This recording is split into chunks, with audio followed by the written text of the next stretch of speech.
지난달에 이어서 어, 오늘 또 두 번째 그 설교를 가지고 마음의 쓴뿌리와 치유에 대해서 같이 은혜를 나누기로 하겠습니다.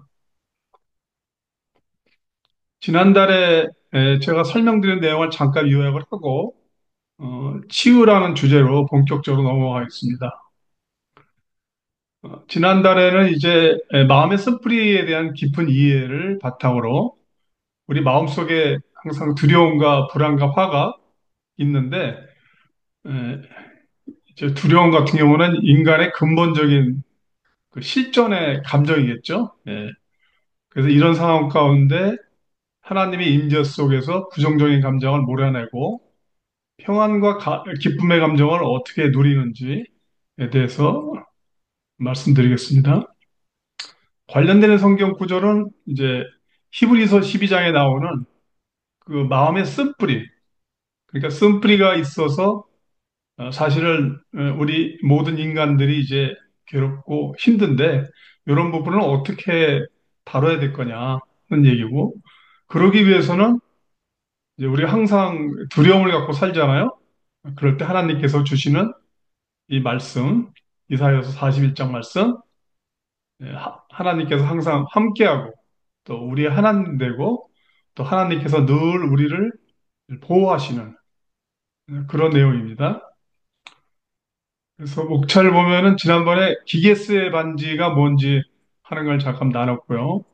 또 마음의 쓴뿌리, 또 조울증 환우의 신체적인 상태가 어떤 건지 하는 거를 살펴봤고, 오늘은 이제 이 마음의 쓴뿌리하고 이 조울증하고 그 인간의 그 자기 중심성을 갖고 있는 에고, 이 어떤 건지, 그 이런 것들을 치유하기 위해서 마음 챙김이나 또 몸과 마음을 통합하는 거, 또 성경에서 말씀을 가지고 치유를 하는 데 있어서 기본 원리가 뭔지.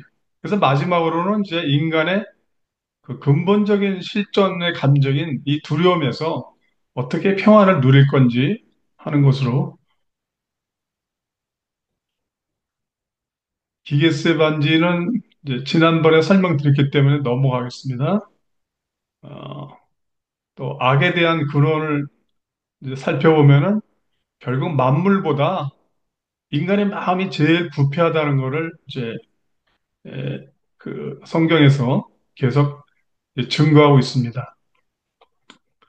그다음 인간의 존재가 뭐냐 할 때 결국 그 나는 누구인가 하는 것이 이제 인류 삶에서 가장 본질적인 질문이다. 그래서 인생이라는 거는 내가 과연 누구인가 하는 걸 찾아가는 과정으로 볼 수 있다. 그래서 이제 에, 자기가 가장 중요하게 생각하는 게 사실은 정체성이라는 것을 좀 강조드렸고요. 그래서 결론적으로는 예수님의 도움이 없이는 존재할 수 없다는 데까지의 그 진정한 고백이 있어야 이제 치유로 갈 수 있는 그 길이 열린다는 것을 다시 한번 강조드리고 싶고요. 그다음에 마음의 쓴뿌리에 대한 그 정리를 한번 해봤죠. 그리고 마음의 쓴뿌리라는 거는 이제 자기 모습을 합리화하고 또 하나님에 대한 것을 잘 몰라서 영적 무지가 있고 그러다 보니까는 이제 두려움에 빠져 사는 거.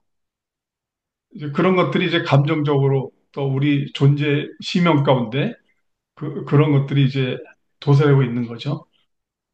그래서 인류 최초의 살인 이야기가 결국 인간의 시기심에서 나온 거고 이 시기심도 마음의 쓴뿌리하고 연관되어 있는 거고 이제 우측에 보면은 이제 이 쓴뿌리가 자기도 괴롭게 하지만 옆에 있는 사람도 많이 괴롭힌다. 그래서 이 쓴뿌리 갖고 있는 사람은 기본적으로 이제 타인에 대한 관심도 없고 이제 고집스럽고 또 새로운 사람 만나는 걸 피하는 경향이 있고 결론적으로는 이제 모든 것에 거의 감사하지 않은 그런 마음이 들 수 있을 것 같습니다. 그래서 이런 사람들은 주로 이제 생존 모드에 이제 거하게 되고요. 그래서 조울증의 몸에 조울증 환의 모험 상태라는 게 에, 이제 그 멧돼지가 이제 멧돼지를 만났을 때 그거에 대한 상황을 위협적으로 또 불안하게 해석을 해서 자신도 모르게 무의식의 지배를 받아서 몸이 얼어붙은 상태다. 예, 그래서 그러다 보니까는 이제 스트레스 반응으로 질병이 생기고 내분비에도 이제 그 세포 기억에 영향을 주고 또 특히 저 우울증 환우들은 자신에 대한 이 이미지를 실패자로 연상해서 자기 자책이나 자기 비난으로 이제 간다는 얘기를 말씀을 드렸습니다. 그리고 몸을 움직이면은 이제 생각이 만들어지는 거를 그 삼중불구인 헬렌 켈러, 이분이 어떻게 예, 그 볼 수도 없고 말할 수도 없고 들을 수도 없는 삼중불구인데 어떻게 언어를 배웠는지 그리고 어떤 관념 속에 어떤 생각을 가지고 말을 할 수 있게 됐는지 뭐 그런 것들을 한 사례를 한번 알아봤죠. 자, 이번에 이제 본격적으로 치유에 대한 얘기를 좀 드리겠습니다. 이 쓴뿌리하고 에고의 관계를 보면은 결국 쓴뿌리는 내면의 상처와 분노를 상징하는데 결국 용서하지 못하는 마음 또 나만 이렇게 뭐 잘못될까? 이런 억울함도 있고 또 다른 사람에 대한 증오심 같은 감정의 뿌리가 내려서 영적 성장과 은혜가 방해될 때 이제 발생하게 되는 거죠. 그러다 보니까 이제 이런 것들이 개인에서 시작이 돼가지고 타인이나 심지어는 공동체까지 파괴되는 그런 것들이 쓴뿌리인데 에고를 보면은 여러분들 잘 알다시피 에고 하면은 이제 뭐 자기 중심성 또 에고는 또 사회적 자아 또 자기 정체성 뭐 자기 중심적 사고라고 볼 수 있는데 성경에서는 이 에고를 그 육체적인 본성 또 육신의 소욕 죄의 원천이라고 이제 갈라디아에서 얘기를 하고 있고 즉 하나님보다는 자기 자신의 욕망이나 감정을 더 우선시하는 게 이제 에고라고 볼 수가 있죠. 그래서 이런 에고를 치유하려고 그러면은 결국에는 이제 겸손함과 자기 부인이 이루어져야 되는데 그래서 예수님께서는 이제 우리들에게 자기 부인을 마태복음을 통해서 말씀하셨죠. 그래서 어, 결국 자기 부인이 되려고 그러면은 내가 내 생각 속에 매몰되지 말고 하나님 말씀이 가리키고 있는 내용들을 묵상해서 하나님 관점에서 자기 자신과 상황을 이제 바라다 봐야 되고 또 그러기 위해서 우리가 할 수 없는 것을 이제 성령님께서 우리가 기도하면은 그 성령님께서 또 역사하지 않습니까? 그럴 때 이제 성령 안에서 기도하고 순종하다 보면은 자신도 모르게 성령의 인도하심을 받고 그래서 자기 자신뿐만 아니라 다른 사람의 허물들도 용서할 수 있는 이제 그런 것들이 이제 치유의 방법이 되겠습니다. 또 이 조울증하고 에고를 관계를 좀 살펴보면은 사실 조증 상태와 우울증 상태는 좀 굉장히 이 양극화되어 있는 것 같아요. 그래서 조증의 상태는 에고가 아주 과잉 활성화되어 있고 그러다 보니까 자신감이 넘쳐서 내가 모든 것을 할 수 있다는 과장된 자기 인식 또 현실을 바라볼 때 그 현실에 대한 그 내용들을 직시하지 못하고 과대망상으로 빠지다 보니까 이제 현실 왜곡이 일어나고 또 이제 비합리적 행동을 통해서 충동적 이제 선택을 하게 되는 거죠. 반면에 이제 그 우울증 상태는 이제 조울증 상태와 달리 에고가 이제 너무 약해져 가지고 이제 나는 정말 가치가 없어. 내가 해도 아무것도 안 돼. 이런 이제 부정적인 자아상을 가지면서 자기 비하로 되는 거죠. 이런 경우에는 현실 왜곡보다는 이제 현실을 회피하고 또 회피하다 보면은 다른 사람하고 관계도 이제 서먹서먹해지면서 자신이 타인에게 받아들이지 않는다는 스스로 그렇게 생기고 고립감을 느껴서 소외되는 거죠. 또 이럴 때는 이제 에, 필요한 것은 자기 인식을 좀 해야 되는 건데 그래서 자기 감정이나 생각을 관찰하는 훈련 결국 이거를 자기 성찰이라고 그러죠.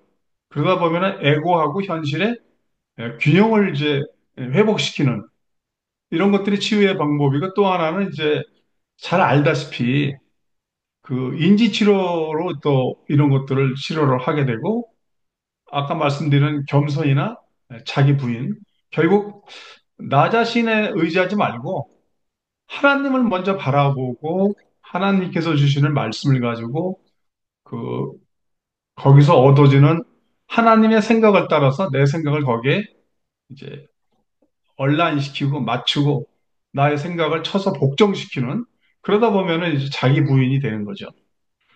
근데 지금까지는 조울증이나 이제 마음의 쓴뿌리하고 에고의 관계를 살펴봤는데 실제로 이제 에고로 빠지다 보면은 어떤 일이 벌어지냐면은 이제 감정 인지 불능증이라는 게 이제 있는데 제가 이 증세는 몸을 기억한다는 책을 통해서 좀 제가 인용을 좀 해봤습니다. 이 감정인지 불능증이라는 거는 말로다가 느낌을 표현하지 못하는 거죠. 그러니까 그 그러니까 극심한 스트레스에 시달릴 때 이제 경험하는 건데 자기가 신체 감각에 뭔가 이제 신체에 뭔가 잘못된 게 일어나는데 그 감각 기능이 떨어지다 보니까 그 신체 내에서 발생하는 현상들이 무슨 의미 있는지를 알아챌 수가 없는 거죠. 예를 들면 이제 그 사람이 굉장히 화가 났는데 다른 사람들은 화가 났다고 이제 아는데 자신은 화가 나지 않았다고 이제 부인하기도 하고 또 굉장히 겁에 질려 있는데 또 괜찮다고 얘기하는 거죠. 이게 아주 전형적인 프로이드가 얘기하는 방어 기제죠. 그래서 몸 내부에 벌어지는 일을 제대로 인식하지 못하고 또 스스로 자기가 뭘 원하는지도 인식하지 못하고 그 결과 이제 자신을 돌보지 못하는 그런 것들이 이제 생기고 이런 상태에서는 이제 몸과 마음이 머리와 몸이 서로 연결이 잘 안 돼 있고 또 멍청하고 이제 내가 느끼지 못한 채 이런 상태가 되면 이제 마치 이제 안개가 꽉 친 터널 속에 그런 살고 있는 상태라고 얘기를 합니다. 그래서 이 뇌과학자는 환자 자신의 감정과 동떨어져 거리가 멀면 멀수록 자기 인지에 대한 활성도가 이제 떨어진다는 얘기를 하고 있습니다. 그래서 그 2차 대전 때 그 피해자들, 홀로코스트 피해자들 사례를 보면은 이 친밀한 대인 관계는 못 해가지고 암울한 수준에서 또 다른 사람들하고 이제 거리가 어, 이제 멀게 느껴지는 그래서 결론적으로는 그 이제 감정 인지가 안 되는 분들은 이제 자신의 신체 감각하고 이제 감정의 관계를 이제 인식을 해야 되는 그렇게 해서 이제 치료 방법이 나오는 거죠. 그래서 이런 것들 치료하기 위해서는 이제 마음 챙김이라는 거를 전에 고직한 선교사님도 소개한 바 있는데 에, 이제 저도 사실은 마음 챙김을 그 자기 성찰 시간을 가지면서 뭐 아주 좀, 좀 나름대로 오랫동안 노력을 했는데 뭐 그렇게 고수라고 생각을 안 합니다. 아침에 일어나서 큐티 하면서 또 오늘 해야 될 일, 또 어저께 살아가면서 뭔가 이제 잘못된 일 이런 거를 반성해 가면서 마음 챙김을 하고 있는데 에, 이제 마음 챙김이라는 게 뭐 누구나 다 나름대로 하고 있다고 생각이 들어갑니다. 그래서 마음 챙김을 보면은 이제 이게 뭐냐면은 현재 순간에 집중해야 되고 또 의식적으로 주의를 기울이고 그 의식이 몸의 감각이나 마음이나 자기의 영혼의 상태에 이제 집중하고 또 이게 좋다 나쁘다 뭐 옳다 그르다 어떤 가치 판단에 기준 없이 그냥 있는 그대로 받아들이는 태도라고 합니다. 그래서 이렇게 하다 보면은 이제 자신의 감정을 관찰하고 자신이 이제 뭐 충동 상태이거나 우울증이라는 것에 의해서 무기력이 인식되더라도 그냥 받아들이는 거죠. 예. 그리고 이제 현재 집중을 하는데 우울증 같은 경우는 주로 과거에 이제 집착을 하잖아요. 조증 같은 경우는 미래에 대한 집착이고, 근데 이런 것들을 이제 현재 에, 에, 그 머물러서 집중할 수 있도록 해주는 게 마음 챙김이고, 이러다 보니까는 신경계를 안정시켜서 조울증 증상을 완화시킨다고 합니다. 그래서 감정 인식의 훈련을 이제 해 들어가는데 하루에 몇 번이고 멈추고 현재 느끼는 감정을 점검해서 내가 느끼는 감정이 어떻게 올라오더라도 감정을 어떻든 비판하지 말고 감정을 그대로 이제 받아들이는 거죠. 이제 수용한다는 건데 이러다 보면은 에너지 소모를 줄이고 감정을 관리하게 되는 거죠. 그리고 이제 감정뿐만 아니라 이제 생각이 올라오면은 자신의 생각을 관찰하고 이건 나의 생각일 뿐이야 하고 스스로 말할 수 있는 정도의 그런 거리두기가 필요한 거고 그러다 보면은 자기가 그 생각에 압도되지 않고 그 객관적으로 어떤 주변 상황을 있는 그대로 없는 그대로 이제 바라보는 이제 능력이 이제 배양되는 거죠. 그래서 이 마음 챙김을 통해서 자기 의식을 자기 신체 내부나 또 신체 감각이 어떤지 하는 것을 느끼고 해석하고 그 인지하는 게 이제 내수용 감각이라고 얘기하는데 이거는 이제 몸의 그 일상적인 요구를 조용히 인식하고 또 신체의 그 화학적인 상태와 기관, 얼굴, 몸통 이런 것들이 수축 이하로는 이제 정서적 상태에 따라서 나타내는데 이런 것들을 이제 해석하고 인지하게 되는 거죠. 그래서 그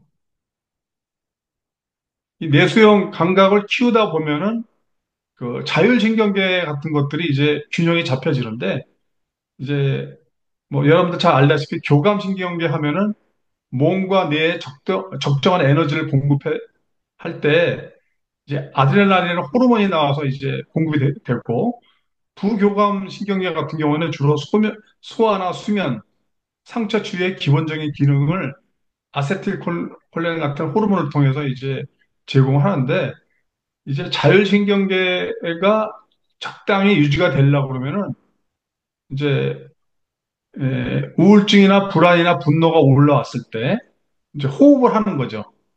그 호흡법 중에 뭐 여러 가지가 있긴 한데 제가 하는 거는 478이라고 이제 네 번 이제 들여 마시고 들숨을 하고 이 일곱 번 이제 숨을 참고 여덟 번 내쉬는 478 이것을 한 10회 정도 하면은 그 좀 내수용 감각이 조금 좋아지는 거를 좀 느낄 수가 있을 것 같아요. 그래서 이런 것들을 회복하려고 그러면은 이제 호흡 훈련, 명상, 필라테스, 뭐 태극권, 요가, 특히 이제 감정 일기를 작성한다는 거는 자기가 그 하루 동안에 있었던 것들을 이제 감정을 그냥 아무 생각 없이 그냥 적잖아요. 이러다 보면은 이제 내수용 감각이 이제 좋아지는 뭐 이런 것들을 이제 소개하고 있습니다. 그래서 이런 마음과 몸을 그 따로 놀지 않고 통합을 하려고 그러면은 결국 자기 조절 능력이 이제 습득을 해야 되는데 외부가 아닌 내부를 들여다보고 자신의 몸의 그 상태가 어떤지 하는 거를 이제 바라다보고 귀를 기울이고 자신이 몸이 뭔가 할 말이 있는 소리를 이제 귀를 기울여보고 이러다 보면 이제 자신의 몸에서 끊임없이 느껴지는 위험 신호에서 어, 해방이 되는 거죠. 그래서 현대 신경과학은 자기 자신에 대해서 느끼는 감각과 몸이 깊이 연관되어 있다는 사실을 확인합니다. 제 개인적으로는 한, 한 20년 전에 그 단학을 좀 제가 했었어요. 그럴 때 그 단전호흡이나 이런 걸 하다 보면은 이제 그, 좀 이제 단전치기부터 또, 그 요가처럼 뭐 여러 가지 그 몸 동작이 있는데 거기서 이제 호흡을 지키는데 이런 걸 통해서 이제 그 신체 감각을 느끼고 그리고 자기 의식을 이제 몸 전체에 이제 돌려가면서 그, 그 훈련을 하는데 제가 받았던 것 중에는 이제 뇌호흡 훈련이라고 그거는 뭐 1시간 정도 그 단학 수련을 하다 보면은 그 뇌 신경계의 그 어떤 뭐 에너지 같은 게 이렇게 그러니까 뇌의 그 모세혈관 끝에 피가 통하는 거를 좀 느낄 수가 있어요.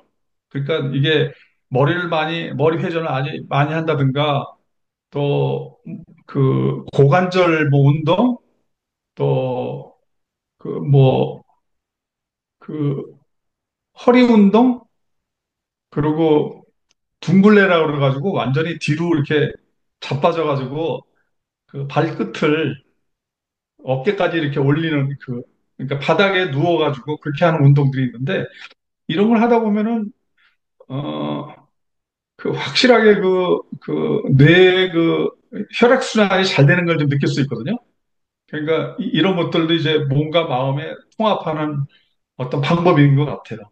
그래서 그런 것들은 뭐 요가나 단전 운동이나 뭐 어떤 형태든 간에 그런 운동을 하다 보면은 본인이 체험해서 느낌이 오면서 이제 이게 혈액순환이나 그 내 몸의 그 건강이 좋아지는 거를 좀 느낄 수 있어요.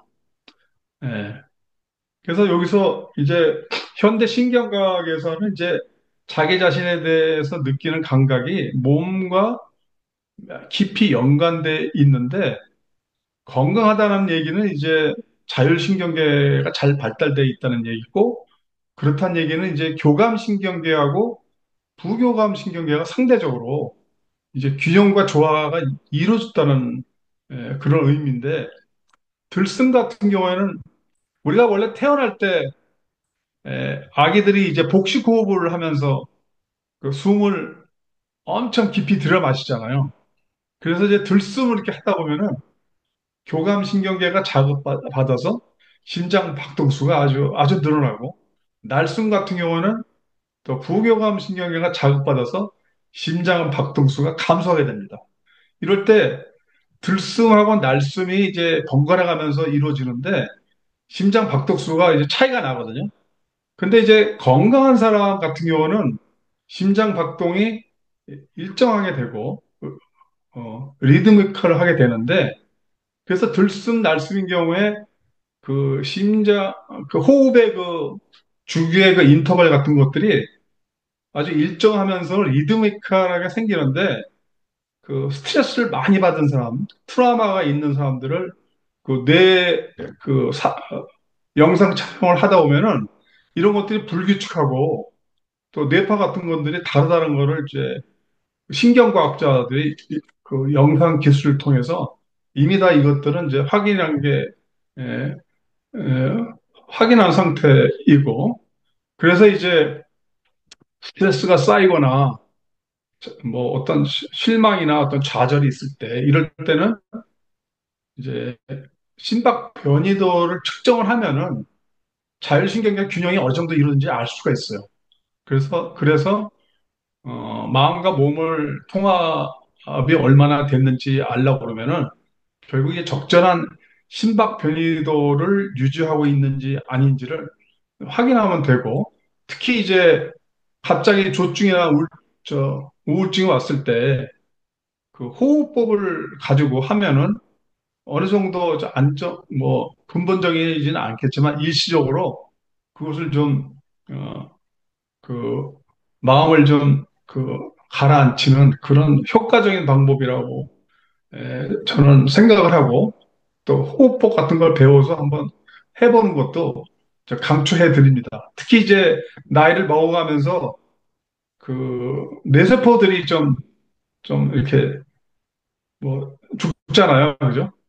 그러니까 이제 뇌 활동을 이제 많이 해가지고 그 노화를 좀 방지하는 그런 효과도 있고, 그래서 이제 몸과 마음을 통합을 하는 방법들을 배우고 익히고 실제 그렇게 하다 보면은 심박변이도도 이제 좋아져서 건강하게 살 수 있겠다 이런 생각을 해봅니다.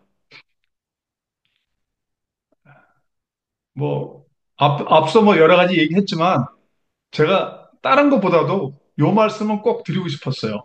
이게 제일 중요한 건데 성경 말씀이 묵상과 믿음을 통해서 이제 치유가 된다는 건데 이 성경 말씀의 치유의 원리를 좀 어, 이거를 좀 꼭 기억을 해 주시면은 정말 치유가 된다는 것을 제가 이제 확신하고 또 그렇게 하기를 바라면서 성경 말씀이 어떻게 인간의 질병을 치유하냐 하는 거를 이제 크게 한 두 가지로 정리를 해봤는데 일단은 자기의 그 부정적인 사고에서 긍정적인 사고를 바꿔줘요. 그러니까 성경은 항상 염려하지 말고 두려워하지 말고 그 얘기는 실제 하나님 말씀이 없는 사람들이 또 말씀이 있다 하더라도 항상 두려움 속에 살고 있잖아요. 그러니까 하나님 말씀을 붙잡고 묵상하고 하나님 말씀이 주는 생각으로 내 생각을 바꿔버리는 이런 정서적 안정이나 또 평화를 얻게 되고 또 불안과 걱정은 이제 됩니다. 예. 근데 제가 평생 말씀을 배우면서 그게 어떻게 그렇게 치유가 되지? 그럴 때 이제 제가 뇌과학이나 다른 정신의학이나 이런 것들을 이제 계속 공부하면서 본 게, 신경 가소성의 원리가 거기에 숨어 있구나. 그래서 반복적인 말씀 묵상과 암송은 뇌의 신경회로를 이제 재구성하게 하고 그러다 보니까는 감정 조절과 호르몬이 이제 균형이 잡히는구나. 이게 신경 가소성이 그 하나님 말씀을 이제 기억을 하다 보면은 우리 뇌세포의 그 뉴런이라는 그, 뇌세포의 핵들이 있잖아요. 그게 우리가 한 1,000억 개 정도가 있잖아요. 그래서 어떤 단어를 기억을 할 때 그 뇌세포의 뉴런끼리 연결돼서 시냅스가 만들어지는데 그런 것들이 이제 신경 회로가 바뀌는 거죠.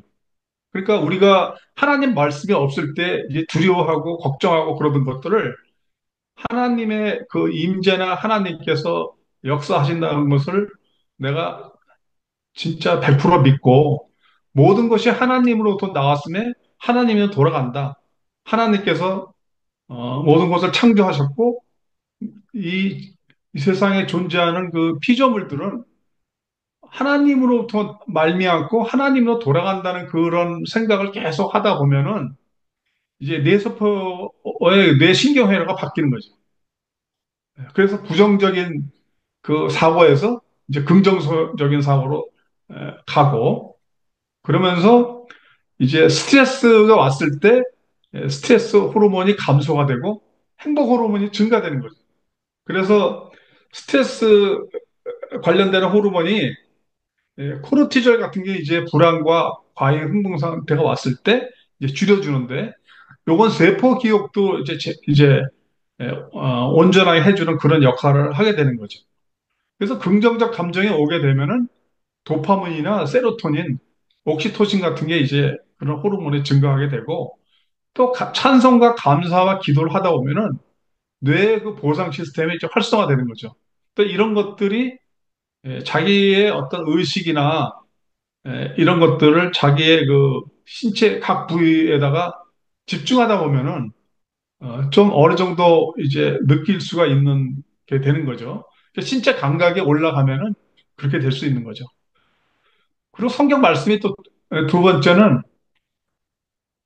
영적 안정과 자율신경계를 조절해 주는 거죠. 그래서 하나님 말씀을 통해서 느끼는 내적인 평화는 그 교감신경계를 진정시키고 또 부교감신경계를 활성화시켜서 이제 맥박수나 혈압을 안정시켜서 몸의 긴장 완화를 해주는 거죠. 그래서 묵상과 기도는 자율신경계 균형시켜주고 몸 전체에 이제 건강을 회복시켜준다. 이 성경의 말씀의 치유의 원리를 여 신경 가소성을 이제 그 원리를 이제 깨달으면은 신경 가소성은 결국 우리의 생각이 신경세포를 바꾸잖아요. 근데 신경 가소성이라는 거는 물질 세계하고 비물질 세계의 경계가 없어지는 거거든요. 그러니까 생각이라는 건 마음에서 나오잖아요. 그 마음이 건강한 생각을 하다 보면은 나의 그 세포 기억도 바꿔지면서 세포가 재생된다는 거.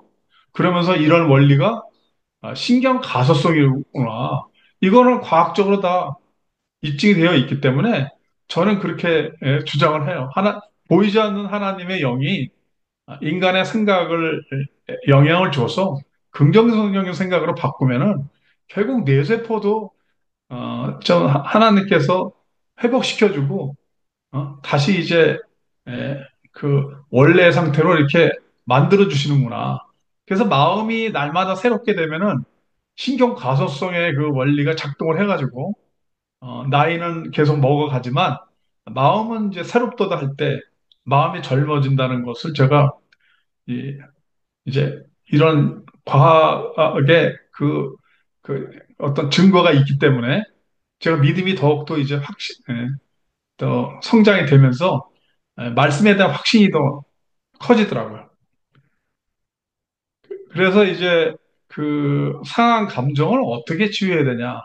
이게 결국 감정 치유도 감정의 근원인 이제 세포 기억을 치유하는 건데 이 세포 기억이라는 건 세포 안에 저장된 기억인데 이 부정적 감정이 올라오면은 몸의 스트레스 반응을 촉발시켜서 편도체를 활성화시키고 사실은 그 인간의 뇌 구조의 그 상층부인 그 전두엽을 활성화 못 시키는 거죠.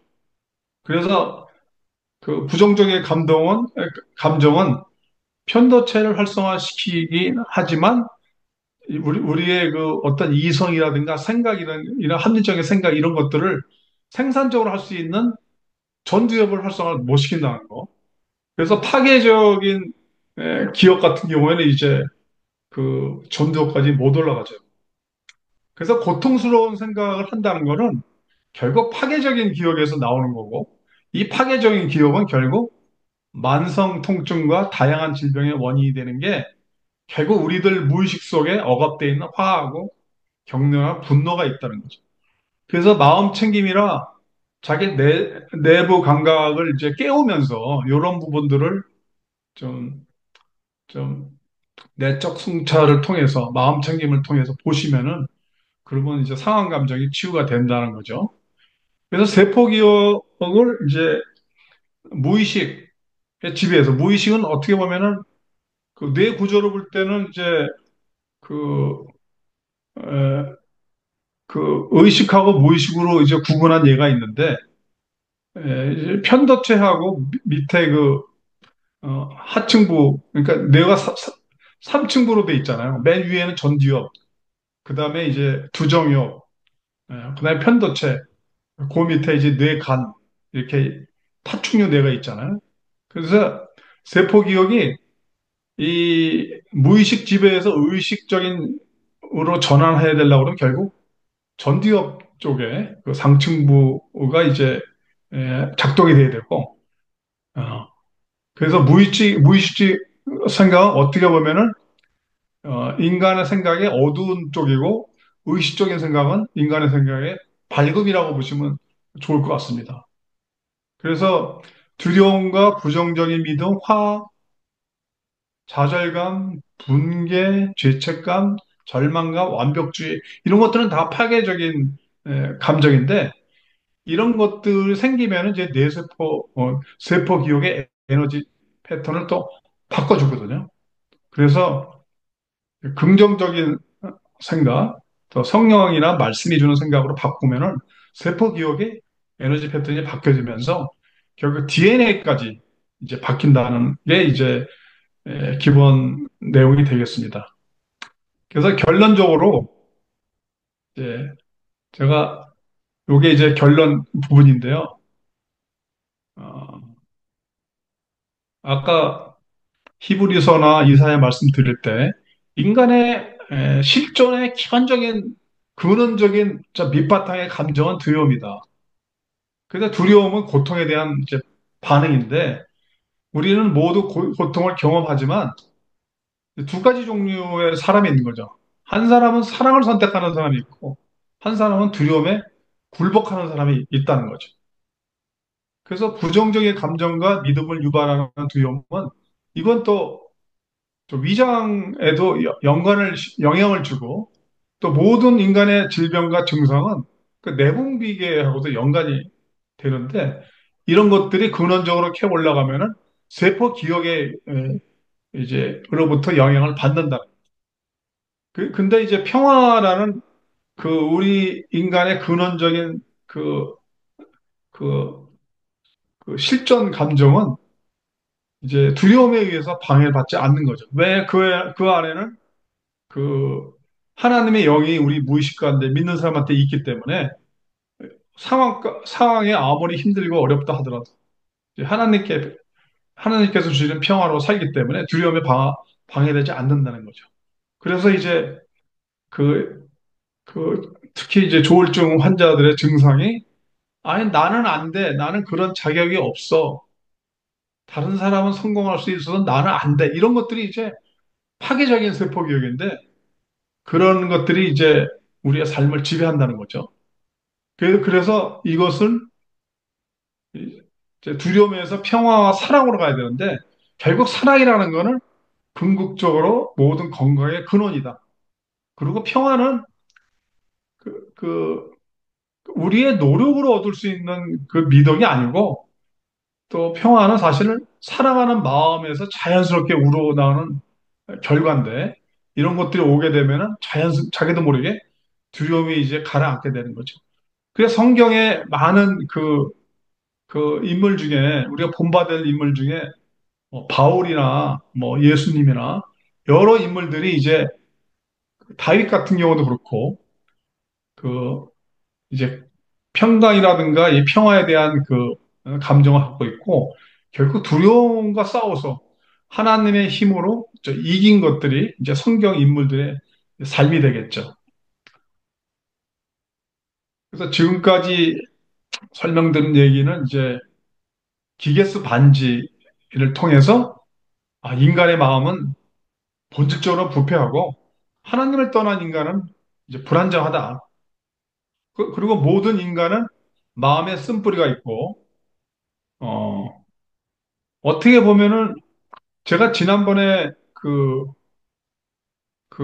조울증이 하나님의 선물인가 아닌가 가지고 이제 뭐 몇 개월 동안 설교를 한 적이 있는데 결국 조울증을 통해서 내 마음의 쓴뿌리를 본 사람은 그거 생각을 돌려서 이제 구원의 길로 가는 하나님의 선물을 받지만 정상적인 사람이라 하더라도 마음의 쓴뿌리를 보지 못하는 사람들은 회개할 기회조차 없기 때문에 하나님의 선물이라는 구원을 받지 못한다.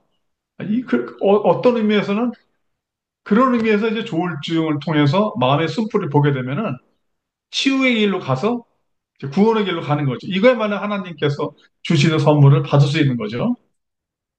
그리고 이제 쓴뿌리와 조울증, 에고와의 상호 관계를 이제 마음 챙김을 통해서 자기의 내수용 감각을 높인다. 조울증의 환우들이 겪고 있는 내면적 감정이 감정인지 불능증을 살펴보고 몸과 마음의 균형적인 통합을 말씀을 드렸고요. 그래서 결론적으로는 두려움에서 평화로 전환하여 몸을 치유할 수 있다. 이 말씀이고, 우리 아둘람 하늘 가족에게 적용하는 거는 이제 세상에 대한 두려움은 가시떨기에 뿌려진 씨와 같다. 마태복음 13장에 보면은 두려움을 가졌다는 거는 세상의 염려와 재리의 유혹에 말씀이 박혔다는 거거든요.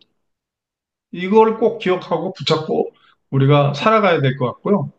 그 다음에 이제 우리는 그리스도인은 하나님의 형상을 닮은 고귀한 존재이기 때문에 긍정적인 감정과 항상 평화와 기쁨으로 살아야 한다. 그래서 이제 데살로니가 전서에 보면은 아예 하나님의 뜻이라고 이렇게 직설적으로 얘기한 게 성경뿐이는 많지가 않아. 거기서 이제 첫 번째 얘기가 항상 기뻐하라는 거거든요. 기뻐하면서 살아가야 되는 거죠. 예. 그리고 마지막으로 이제 파괴적 감정은 결국 생존 모드에 사는 건데 그러지 말고 그 믿음으로 가능성의 그 공간 안에서 하나님이 주시는 자유함을 가지고 이제 살아가는 건데 이것도 결국 아무것도 염려하지 말고 파괴적 감정을 안 가지려고 그러면 염려하지 말고 하나님께 아뢰라. 이것이 제가 오늘 여러분들한테 그 말씀드리는 내용의 결론 부분이 되겠습니다. 이상 저의 설교를 마치겠습니다. 감사합니다. 예, 감사합니다. 아주 감사합니다. 귀한 설교 너무나도 감사드립니다. 우리 아둘람이 아니고 어디서 이런 설교를 들을 수 있겠어요? 너무너무 감사하고 들은 말씀을 가지고 우리 같이 기도하도록 그렇게 하겠습니다. 우리가 같이 기도할 첫 번째 기도 제목은 하나님, 나에게 있는 마음의 쓴뿌리를 먼저 좀 알아차리고 내면의 어떤 두려움을 하나님이 주시는 평강으로 전환하며 살게 하소서. 제가 볼 때는 그 믿음이 정말 존경스럽고 좋은 그러한 그 어르신들 이렇게 보게 되면은 또 뭐랄까 뭐 공부를 많이 한 것도 아니에요. 그리고 뭐 이런 뇌과학적 그 어떤 지식이 있는 것도 아니지만 그들의 삶 속에는 뭔가가 이 하나님이 주신 어떤 평강 가운데서 어떤 두려워할 만한 상황에서 그 평강으로 이렇게 전환되어 있는 그 얼굴의 모습, 삶의 모습이 있어요. 그리고 트라우마도 많았고 쓴뿌리가 많았지만 그것에 의해서 휘둘리지를 않아요. 저는 우리 하나님이 우리에게 주시고자 하시는 것이 이런 삶이라고 봅니다. 그래서 우리가 이 시간에 각자 계신 곳에서 조용히 입을 열어서 하나님 앞에 간구했으면 좋겠습니다. 우리 같이 한번 기도하도록 하겠습니다. 아멘. 이어서 또 우리 같이 기도했으면 좋겠습니다. 하나님, 나와 우리 가정이 두려움, 부정적인 믿음, 분노, 죄책감 등의 파괴적인 감정이 주는 정말 우리 생존 모드로 살고자 하는 그런 일들이 너무 많아요. 그래서 이제 그 생존 모드로 살지 말고 성령과 말씀과 공동체와 함께하는 믿음의 모드로 살아가게 하소서. 그래서 우리가 이 너무 본능적으로 동물적인 우리가 어떤 곰이 나타나면은 그냥 우리가 피하든지 또는 얼어붙든지 뭐 이렇게 할 가능성이 많거든요. 우리가 이 믿음의 모드로 정말 어떻게 보면은 이 다윗이 이 사자의 입을 찢었던 그런 믿음의 모드로 이 사자라고 하는 그 두려운 것이 나타났지만 다윗이 물맷돌로 그 사자를 치고 그다음에 그 입을 찢고 하는 그러한 그 놀라운 그 힘을 보였는데 이것은 이 다윗이 무슨 근육이 발달해서 그런 것도 아니고 검술이 발달해서 그런 것이 아니라 정말 하나님이 주시는 그런 믿음 가운데서 그렇게 한 것이죠. 물론 물맷돌을 돌리는 그런 평소의 연습이 있었겠죠. 그런 걸 다 하나님이 활용하셨다고 보는데 우리가 이 시간에 같이 그러한 의미의 믿음의 모드로 우리가 임하게 하여 주시옵소서. 우리 같이 한마음 한 목소리로 또 기도하도록 하겠습니다.